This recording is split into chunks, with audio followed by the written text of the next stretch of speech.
Ito na. Buko dun sa tinambakan ng bagong ebidensya, binasura pa ang petisyon. Ay, Diyos mio, Marimar. Ito, mga kababayan, binasura ang petisyon ni Digong. Ano nga ba to? O, nasaan na ba yun? Hanapin nga natin. Ito, panibagong batch. Ito, ICC binasura. O, ito na, mga kababayan. May ads lang. Sabi nga ni Trillanes, nagtrabaho lang naman si Kopwan, si Binasura na ng Kopman. internet. Kaya nagtrabaho lang yung abogado na 150 million a month. Nagtrabaho lang. Siyempre, kailangan din niyang kumita. Sabi nga ni Senator ngayon, Congresswoman Leila de Lima, pinakita lang ni Kopman kung ano yung trabaho niya. Eto, continue. Balita, ibinasura na ng International Criminal Court ang hiling ni dating Pangulong Duterte na idiskwalipika ang dalawang hukom sa isyu ng jurisdiksyon ng korte sa kasong Crimes Against Humanity. Sa desisyon, iginit ng ICC plenary na sa lahat ng oras, kumilos alinsunod sa kanilang tungkulin sina Judge Rain Alapini Gansu at Judge Maria del Socorro Flores Liera. Ito po ay balita mula sa DZMM. DZMM po to mga kababayan, ayan po, DZMM Teleradyo. Binasura yung petisyon ni Kopman na abogado ni Digong at ng kampo ni Digong na ipatanggal itong dalawang judge. Hirit ni Duterte na idiskwalipika ang dalawang hukom, ibinasura ng ICC. ICC reject Duterte petition to disqualify two judges.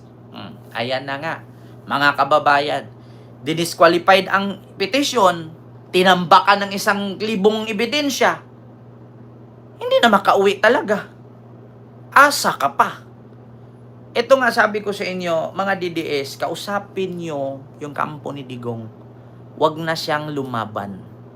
Hayaan nyo na lang siyang mamatay dyan. Total, pag iuwi nyo sa Pilipinas, mamamatay lang din naman yan. Hayaan nyo na lang mamatay yan dyan. Tapos, iuwi nyo na lang. Para matapos na. Sasakit lang yung ulo nyo dyan. Iuwi nyo na lang ng Pilipinas dyan. Yan. Hantayin nyo na lang mamatay. Gagastos ka pa, napakalaki. Mamamatay lang din naman. Ay, Diyos mio, Marimar. Biruin ninyo, tinambakan ng 1,000 ebidensya. Tapos sasabihin ng abogado niya na hindi daw nag-commit ng any criminal offense. Pero nung nag-apply sila, ang sabi, do not continue commit any crimes, will not continue.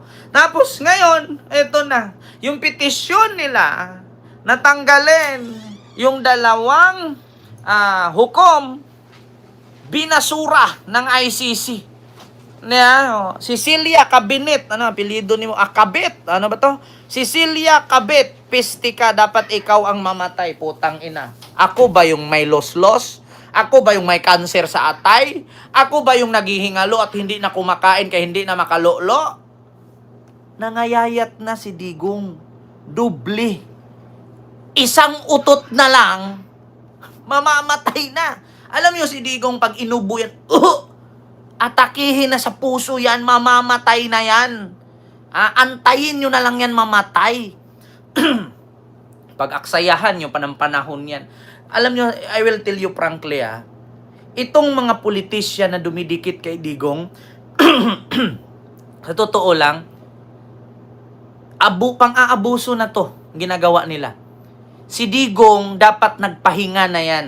Pero anong ginawa nila? Ginamit at ginamit at ginamit pa rin nila. For the sake sa kanilang pangangampanya at sa kanilang pagiging politika. Sa kanilang pagiging politisyan. Bakit? Kung si Digong nasa Davao lang yun, natulog-tulog, hindi nila pinapunta dun sa Hong Kong para ikampanya yung pagiging politisyan nila, hindi sana mahuli pag-uwi sa NAIA. Di ba? Ma'am Aurora, Miguel Love shout out. Kung hindi nila ginamit si Digong, kung ginawa lang, pinapahinga na lang nila doon sa Davao, hindi pa sana basta-bastang mahuli to. Pero nung ginawa nila, hanggat si Digong umuutot pa, ngumunguya, binibitbit nila kung saan-saan pangangampanya. Utal-utal na nga magsalita pilay na nga. Binibit-bit pa nila. Ginagamit pa nila ng ginagamit. Mamamatay na nga lang, hindi pa nila pinapahinga. Walang mga awa. Kung meron man kayong sisihin dito kung sino ang nagpahirap kay Digong, yun yung mga politisyan na pilit siyang gamitin at idikit sa kanya yung sarili nila. Di ba? Si Digong 80 anyos na. Biruin ninyo anong sinabi ni Bongo at yung doktor ni Digong. Dapat si Tatay Digong idiretso yan namin sa Cardinal sa San Juan. Kasi bakit? Diabetic yan. Diabetic yan, may sakit yan. Ipa-check up pa namin. Huwag nyo munang ikulong, huwag nyo munang dalhin sa dahig. Kasi dadalhin pa namin sa Cardinal. Kasi bukas na ang check up niya. Kaya yun. Nagkakandalitsi-litsi ang buhay niya. Kasi nga, mamamatay na, ginagamit pa rin nila. Yun naman ang totoo. Di ba? Ginagamit kasi nila si Digong. Kasi kung walang boses ni Digong, hindi sila iboboto. Tignan nyo, nanalo ba yung Duterte ni Digong? Kung si Digong hindi nahuli yon, hanggang ngayon si Digong, or yung Duterte niya, may possibility doon papasok 6-7 na manok niya doon. Kung buhay. Kung hindi nakulong si Digong, buhay pa naman. Paano? Hindi kaya ni Sara. Kung si Sara lang doon, talo ka, nasa akin candy. Yung liig niya, tingnan mo, nanalo nga si Abante, tingnan mo, siniraan niya si doon, si Luistro sa Batangas, nanalo si Luistro. Anong tawag ninyo, mga bata? Isa kang politiko, tapos nandidila ka. Ginawa kasi nilang kasangkapan si Digong para manalo sila. Nakulong. Kahit magsisirko balintong si Sara dyan, kahit mag-acrobat yan, kahit magtali ng baging yan dyan, magiging Tarzan yan, hindi niya kayang ipanalo yung Duterte. Kasi hindi sila pareho ng estratehiya ni Digong. Kaya nga sabi nga ni Larry Gadon, hindi mananalo yang mga politician mo. Kahit ikaw mismo, Sara, hindi ka mananalo kasi nanalo ka lang noon kasi presidente pa ang tatay mo, pero ngayon hindi na presidente tatay mo, tumakbo ka para malaman natin kung manalo ka ba. Yun ang sabi ni Larry Gadon. Tanungin ko kayo, sa Duterte na bitbit ni Sara, ilan nanalo? Umabot ba 3, 4? Si Marcolita doon, sumabit pa. Hindi pa sana Duterte yun. Sinabit lang nila.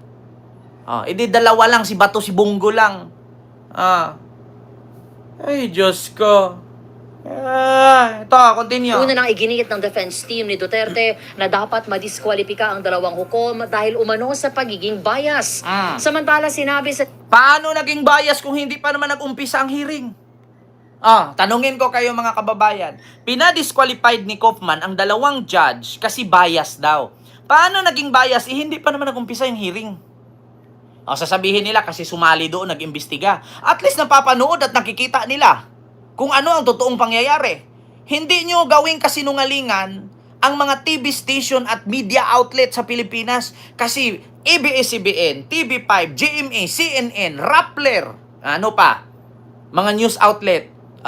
Lahat yan, nakadetalye yung balita dyan, tumba dito, tumba doon, patay dito, tumba doon, tukhang dito, tukhang doon. Hindi nyo mapasinungalingan yan. Lalo na yung 16 hours of video and audio footage na ipinasa nila na pag-amin at yung mga pagpatay. Hindi nyo mapasinungalingan yan. Hindi nyo pwedeng sabihing AI yan. May petsa yan kung ano at kailan ginawa. Kompleto si Trillanes. DZMM ng abogado ng mga EJK victim na si Attorney Gilbert Andres na magsumite muli ng mahigit 1,000 bagong ebidensya ang ICC prosecutor laban kay Duterte. Nako. Ito na ang ika-11 batch ng ebidensya na isinumite kaugnay ng kasong crimes against humanity. Ngayong araw, maghahain din anya ang prosecution ng documents containing charges o formal na sampa laban kay Duterte. Nako, formal na sampa laban kay Digong. Sabi ko sa inyo, mga kababayan, hindi na kakauwi yan. Oo. Ayun lang mga kababayan. Tinambakan ng ebidensya, tapos dinisqualify yung petition, binasura. Wala na. O, dito tayo, speaking. DDS vlogger, kinasuhan ni Commodore Tariela. Kilala nyo ba itong si Commodore Tariela, mga kababayan? Si Commodore Tariela po ay isa